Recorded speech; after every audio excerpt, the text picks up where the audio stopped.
Got some good coverage this week on Good Cause Eviction from Channel 8 and Channel 13. Let's get into it.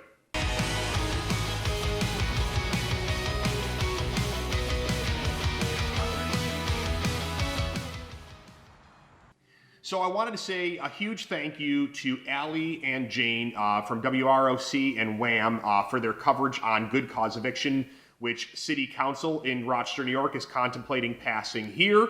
I think it would be absolutely devastating for the community, as many of these decisions that we've seen over the last year and a half between Tenant Protection Act and Good Cause would have. So I want to bring those reports, and then I'll catch you on the other side with some final comments to enlighten you a little bit more about where I think it's going the wrong direction and why I think it would be detrimental to the community at large.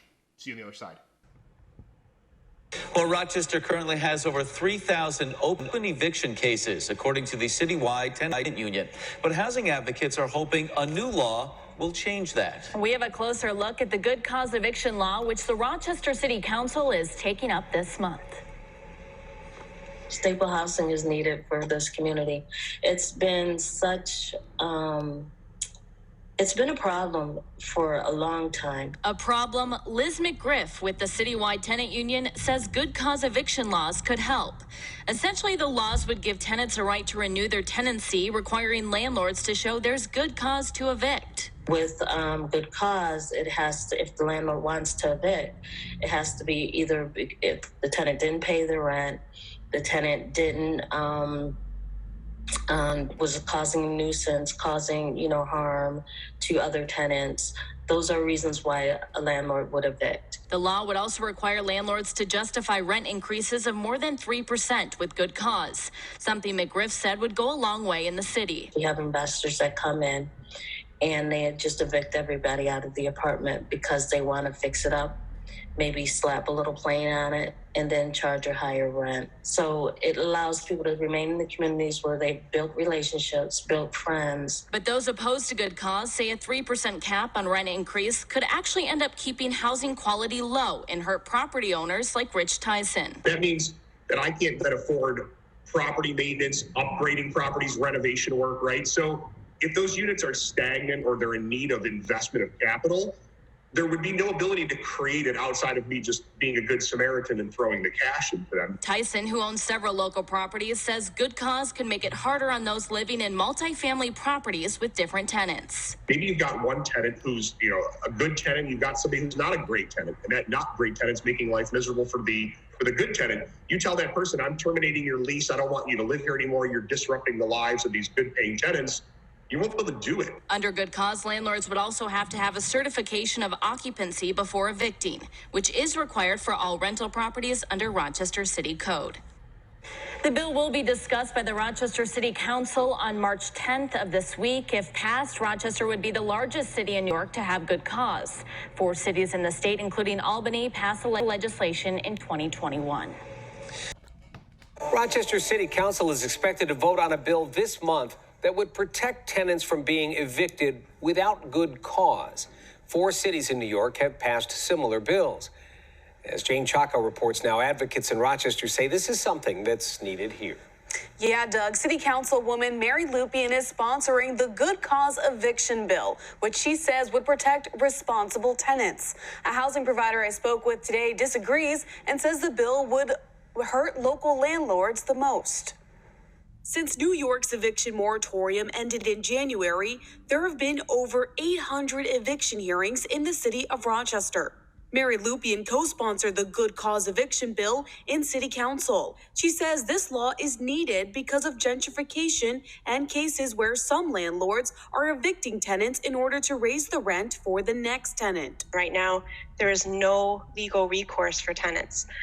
They could be responsible tenants paying their rent, not violating the lease, and through no fault of their own, they will need to uproot their families within 30 days. The bill would make lease renewals automatic and require landlords or property owners to prove there is good cause to evict a resident, like not paying their rent or violating the lease. It's our job to look at the situation and see, what do our residents need? And right now, this is what our residents need. The bill would also allow tenants to fight an eviction for not paying rent if a landlord raised rent by 5% or more in 1 year. Rich Tyson owns several homes in the city. He says this bill is going to hurt small landlords who have mortgages and bills to pay. I'm telling a tenant, look, I either have to get your rent up or you have to move on. You're on a month-to-month lease. I don't want to do this, but the reality of it is I can't afford to pay for you to live here. Tyson says many local landlords are leaving the market because they can't afford to own properties anymore. I've sold off 31 properties in the last year and a half. All but 4 have gone to an out-of-state or downstate investor with much bigger pockets. The city of Albany passed a good cause eviction bill last July. A group of landlords filed a lawsuit saying it violates state laws and the U.S. Constitution. City Council will vote on this bill next Tuesday. So, the Rochester's tenant union, I think the representative that they had made a very good point without understanding that she was making a really good point. She says, a lot of these landlords, they want to get people out so that they can fix these places up, slap some paint on them, and rent them out for more money. Well, that is partially the truth. I mean, when an investor's looking at a particular property, they're always looking at, can I improve this value of this property, improve the value, thus by improving the living conditions for those that are going to be tenants in them. I know a number of times I've looked at distressed properties that were subpar in terms of living quality. I bought them. If the people that were living in it at the time could not afford the new rent that I would have to charge once that property was renovated, yes, maybe they had to move on. Very few and far between. Like, I can count on one hand how many times that actually took place. I pretty much always tried to keep people in the unit. So yeah, that is organically how property values and property conditions, which thus, equates to living conditions, improve in a place like Rochester, New York. You've got older housing stock. They continually need improvement. Oftentimes they do get beat to hell when people are renting them. That's just the unfortunate truth.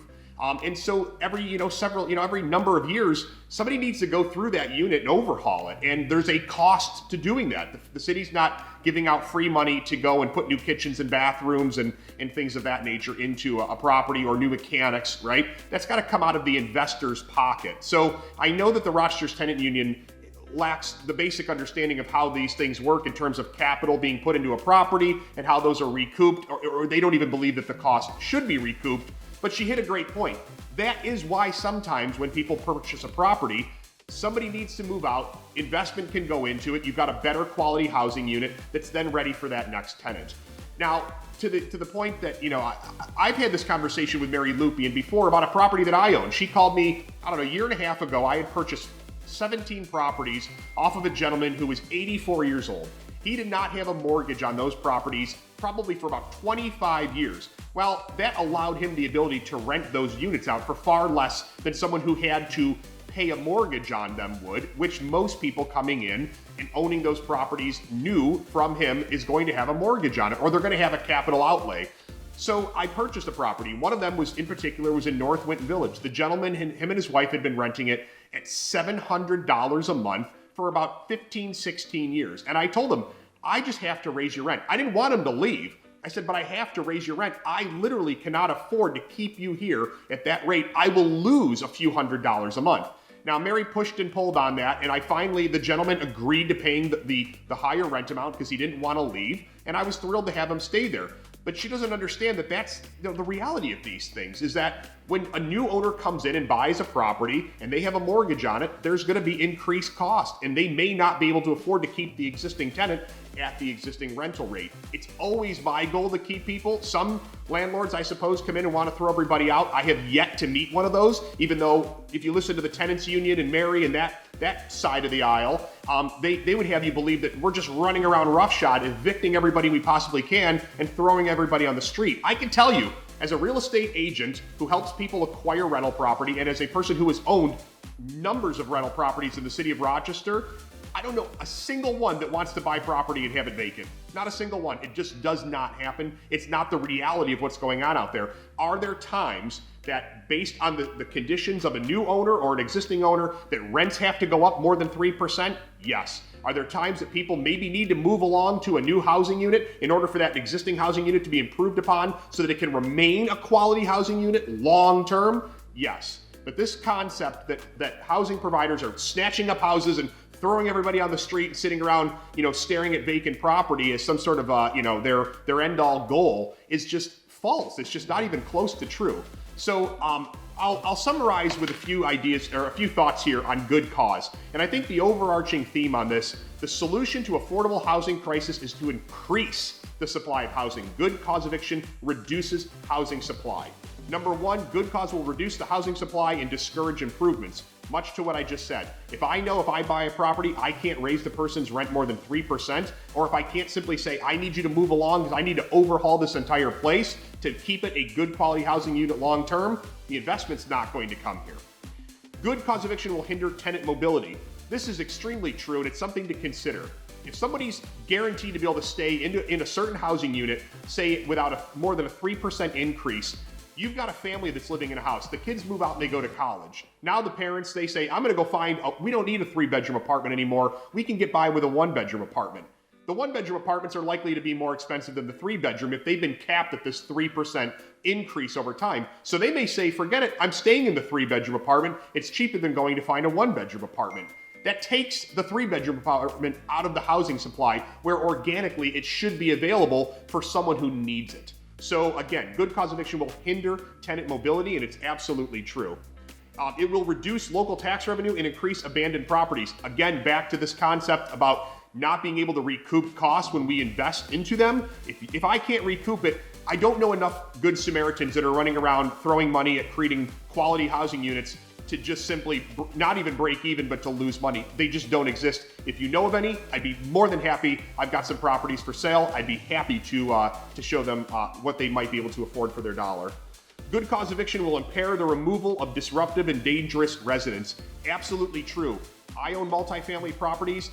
More times than I'd like to count, I've had issues where one tenant is creating issues for another tenant, whether it's illegal activity, disruptive behavior, loud music late at night, parties, you name it, right? There's things that come up. Sometimes it's hard enough living with our own families in our own house, right? Let alone when you've got a tenant next door or above you or below you that is not someone you're related to, and someone who's not acting in a manner that's conducive for you living peacefully in your housing unit. Where they say that good cause will allow for that to take place, I guarantee you the process to remove someone who we've just deemed to be a nuisance tenant is going to be arduous at best. Guarantee it. Ask the activists. They'll tell you they want to make that nearly impossible. And lastly, good cause eviction is rent control. I mean, that's exactly what it is. To say that you can't raise rents more than 3% per year, inflation is certainly going up more than 3% per year. Water bills, property taxes, maintenance costs, labor costs, all of that is going up each and every single year. So to tell an investor that they're going to be capped at raising their revenues by 3% per year is absurd. It is absolutely going to lead to disinvestment in the city of Rochester, and in particular in the concentration of poverty that unfortunately exists. All of this is going to have a negative impact on the majority of good tenants. And I should say the majority of tenants who are good, because most of them are. But this is going to be detrimental to this community. Long term, it's going to be felt. I've said it a million times. I've had to sell off 31 properties in the last year and a half. All but 4 have gone to downstate or out-of-state investors. Some of these people haven't even talked to their tenants yet. They're throwing property managers at issues, if they're even taking care of issues. So I would strongly encourage each and every one of you to call City Council and lobby against this good cause bill passing. It's absolutely insane. It is not going to do anything like everything else that the activist crew has pushed. This is again going to be another step in the wrong direction that's going to reduce the quality of life for tenants within the concentration of poverty within the city of Rochester, and the activists don't seem to be touched by any of their actual, the results of their actions, because they keep pushing forward on an agenda that's going to destroy quality housing for the people that cannot afford to purchase their own and are going to rely on being tenants for the foreseeable future. So there's another rant. Reach out if you have any questions. And if they do pass this, as I've said before, we do have a team ready to go with a lawsuit against the city. This is absolutely insane, and we're willing to fight it. I'll talk to you guys soon. Hope you're well.